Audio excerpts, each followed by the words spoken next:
A lot of people, Jimmy, they use Armageddon, the Battle of Armageddon, very loosely. They really don't define terms. People don't even know what that is. The Bible is very specific about what that is.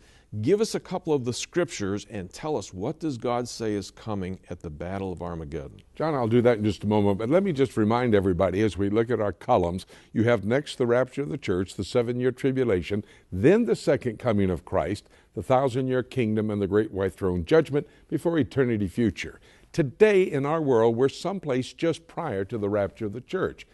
Earlier, we talked about Ezekiel 38 and that battle with Daniel 11, Psalm 83. That takes place in the first 6 months of the tribulation period. There's going to be 7 years of judgment upon the earth. These judgments will get more intense and more fierce as we move through the 7-year period of time. But it's going to culminate with this Battle of Armageddon. And I don't like that term necessarily. I think we should refer to it as the campaign of Armageddon. When you go to the book of Revelation, chapter 16, verses 13 to 16, it's a parenthetical phrase there. It's talking about Satan, the Antichrist, and the false prophet, the satanic trinity. These demonic creatures are going to use signs, wonders, and miracles to gather all the armies of the world into Jerusalem.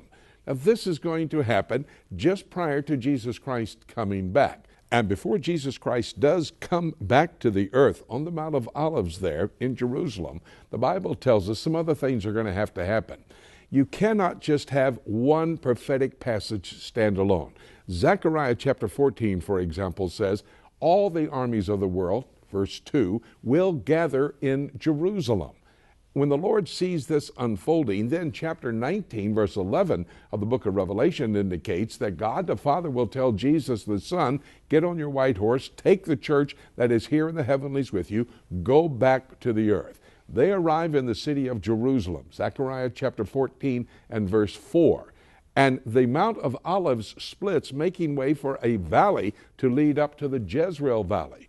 Probably, 100 million soldiers gathered in Jerusalem flee to the Valley of the Mountains. There, the Jezreel Valley, with the mountain ranges all around it, 1,000 square miles, will be the actual battlefield for the Battle of Armageddon. Jesus will do a number of things, build a temple, rearrange the city of Jerusalem, but then he goes to the battlefield.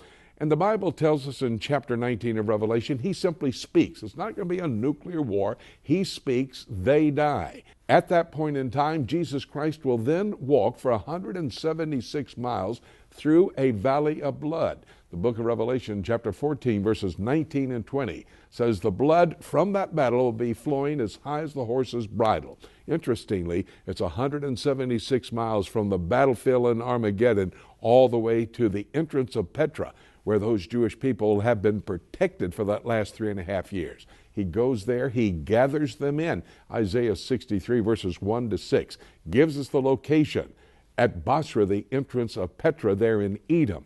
He gathers them in and he brings them into Jerusalem by way of the mountain to the east, crosses the Kidron Valley, of course the mountain to the east, the Mount of Olives, goes through the eastern gate, the one he has built on the Temple Mount previously, and then he walks into the temple, goes into the Holy of Holies, and sits down as King of Kings and Lord of Lords.